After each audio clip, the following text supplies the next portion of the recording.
Essa é uma história que eu vou querer acompanhar. Muito obrigado. E até emendando nisso então, João, e daí você começou a estudar, começou a implantar isso.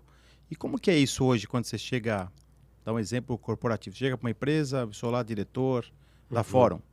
Quando eu te conheci, falou, tudo bem, tem um projeto de accountability aqui. Porque a gente sabe da restrição que existe nas empresas e muita, principalmente pelos executivos. Então, O dono quer e às vezes o executivo não quer. Não quer. Tô enganado? Não, tá certo. E tem um negócio muito interessante, Carol, que às vezes a gente bate com preconceito, às vezes vindo da própria área de RH. Que eles falam assim para mim, não todos, né? Falam, João, essa palavra aqui não vai dar, nós vamos ter que traduzir. Aí eu falo, meu Deus do céu, de novo isso, né? Por que você quer traduzir a palavra? E você quer traduzir para qual? Eles falam para responsabilidade. Desculpa. E eu falo, eu explico, né? Primeiro que não é nem todo nome dá para você traduzir, né? Maria em inglês é Mary, Paulo é Paul, agora o William em português é Guilherme, tá? James em português é Tiago. Então, assim, você não traduz nem nome. E depois, por que você quer traduzir? Não, porque meus funcionários lá de baixo não entendem inglês. Eu falo, mas o inglês já chegou lá. Hambúrguer. Ele pede hambúrguer, ele pede milkshake, ele vai no drive-thru, ele pede delivery. O sanduíche que mais vende no McDonald's chama Crispy Chicken. Verdade. A loja de periferia onde ele compra móveis chama Comfort Home, que é uma rede de loja de periferia de São Paulo, né? A loja onde ele compra colchão chama Sleep. Você está falando que o inglês já chegou na cabeça dele, cara. É mais uma palavra. Vai ajudar. Então, essa é uma resistência, mas muitos estão abertos e aí começa todo um trabalho de disseminação. Nós aprendemos que nós já entramos por vários lados, né? Entramos pela liderança mediana, entramos pela porta do RH, pela porta do marketing. A porta que mais dá sucesso, que mais consolida, é uma porta chamada CEO. Eu ia falar do dono. Quando o dono, quando o presidente, quando o CEO quer, aquilo desce que nem uma cachoeira lá para baixo. E os efeitos são... Quando ele quer e acredita, né? Quando ele quer e ele acredita. E nós temos alguns casos lá no Brasil. Um deles é uma empresa de fertilizantes chamada Cibra Fértil. A Cibra hoje tem 11 plantas e a sede, vamos dizer assim, em Salvador, né, com cerca de 120 executivos no corporativo.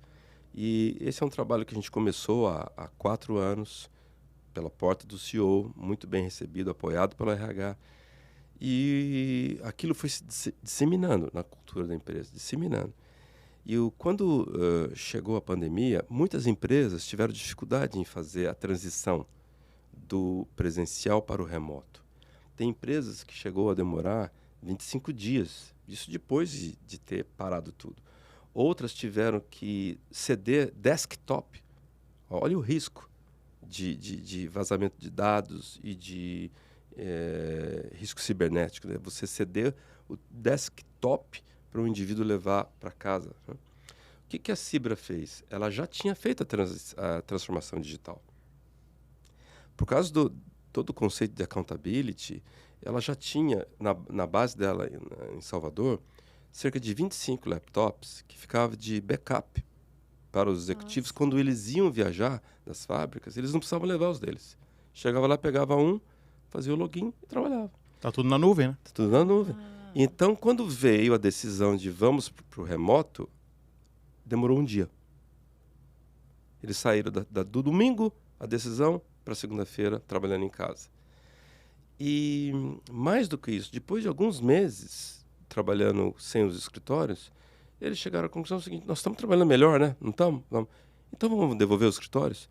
Então ela é uma empresa officeless. Ela não tem um escritório corporativo. Devolver os andares que eles tinham. Isso não é raro em empresas de tecnologia. Por exemplo, a Unisys tem 25 funcionários no mundo, não tem mais corporativo. Mas eles são uma empresa de tecnologia. 25 ou 25 mil? 25 mil. Ah, tá. Eu falei 25? É 25. Desculpa. Não, só para... 25 mil. Tá ótimo. Para o meu pai também não, porque ele trabalha em um banco, na área de tecnologia de banco, e ele já trabalhava de casa, remoto, há anos já, Isso, muitos anos. Mas então, numa indústria antiga, que é fertilizante, isso é raro. Para não falar, eu acho que é um dos únicos casos no mundo.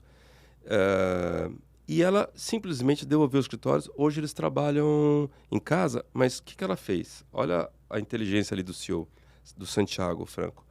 Todo o dinheiro que ela gastava com o escritório, com aluguel, com condomínio, com outros funcionários, ele catou aquele dinheiro e transformou numa verba de fazer encontros presenciais. Que legal. Para não perder a cultura. Sim. Porque sim, você pode trabalhar à distância, mas a gente colabora próximo do outro, vendo o rosto. Quando a gente está vendo o rosto um do outro, a gente se engaja, nossos corações tendem a sincronizar o batimento cardíaco, a pessoa que está com uma pressão alta tende a diminuir se a reunião for agradável, ou o inverso é verdadeiro. Verdade. Se ver é importante para os humanos. E ela faz hoje uma média de 3, às vezes 4 encontros por ano, onde as pessoas se encontram. Mas o mais interessante é que uma das discussões que eu tive com o Santiago, a gente falou da importância de um rito, de ter um ritual diário.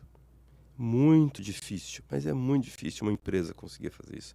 O CEO precisa ter, assim, desculpa a palavra, precisa ter peito, sabe? Para conseguir colocar isso. E ele acreditou, ele já tinha uma identificação com a ideia, e ele implantou já há alguns anos o que eles chamam de DDE, Diálogo Diário de Execução. Que legal. Todos os dias, das 9 da manhã às 9h15, para 100% da liderança. Da liderança da fábrica, não para a operação. Sim. Claro, quem está carregando o caminhão continua carregando, mas para a liderança, eles vão para uma tela, eles usam o Teams como plataforma e uma pessoa conduz a reunião. No começo, quem conduzia era o Santiago. Depois foi para a Cris, a diretora de RH. Depois foi para outros diretores. Hoje, você faz uma inscrição para você conduzir uma reunião. E a Cris falou, João, se eu quiser conduzir uma outra hoje, a próxima vaga é só em dezembro que eu tenho. Que legal. Porque incentivou as pessoas, né? E a última que eu assisti, que deve fazer uns 20 dias, que eles têm todo dia, mas que eu assisti, estava sendo conduzido por um analista júnior. E assim, você vê a seriedade de todo mundo prestando atenção, dos diretores, dos gerentes, do e próprio o quanto de accountability que isso coloca na pessoa. E Incrível. Nesses encontros são falados dos valores, um dos valores é accountability, são faladas das histórias de sucesso, são homenageadas as pessoas, celebrados os resultados. E algumas coisas curiosas começaram a acontecer. Como, por exemplo, a empresa crescer mais que o mercado. O mercado de agrobusiness cresce uma média de 10 a 12, a Cibra cresce 19 a 23% ao ano? Uau. Depois, ideias. Ideias disruptivas começaram a ser colocadas e abraçadas. Porque o problema não é você ter ideia, o problema é você encontrar um ambiente que acolhe a sua ideia, né? Ideia do tipo assim, que tal se a gente fosse vender fertilizante por um aplicativo de e-commerce? Isso é comum para um varejo, né? Agora para bebidas, né? A Ambev está fazendo isso, mas para fertilizante, o fazendeiro, vou comprar fertilizante. E ele não só acompanha, como ele acompanha a entrega. A criação da Cibele, que é uma entidade virtual que interage com eles e presta serviço no chat, de inteligência artificial. De inteligência artificial. E o mais incrível, eles criaram uma moeda. Como a compra de fertilizante não deixa de ser commodity. Um commodity, mas você compra uma compra futura, é um hedge que você faz, porque você compra no dólar lá na frente, ele pode variar. Então, ele compra na chamada CibraCoin. É um blockchain ou não? Não chega a ser um blockchain, porque não está aberto para o mercado todo. Não é cripto, não. Não é cripto, é para o mercado deles. É uma moeda virtual. Mas quando chega o teu fertilizante, se você tiver crédito, você pode usar esse crédito, você pode ter de volta, se você quiser. Você pode comprar ações da Cibra, você pode comprar equipamento agrícola. Interessante. Você pode comprar outras coisas. E se você tiver uma diferença desfavorável, você pode pagar com o próximo crédito seu. Que muito interessante. E isso acontece em alguma outra empresa desse Não. ramo? Não. E o interessante é o seguinte, eles são, no Brasil, deve ter cerca de mais de uma dúzia de players nesse setor, eles devem estar entre o quinto e o quarto. O primeiro está muito longe, é uma multinacional norueguesa.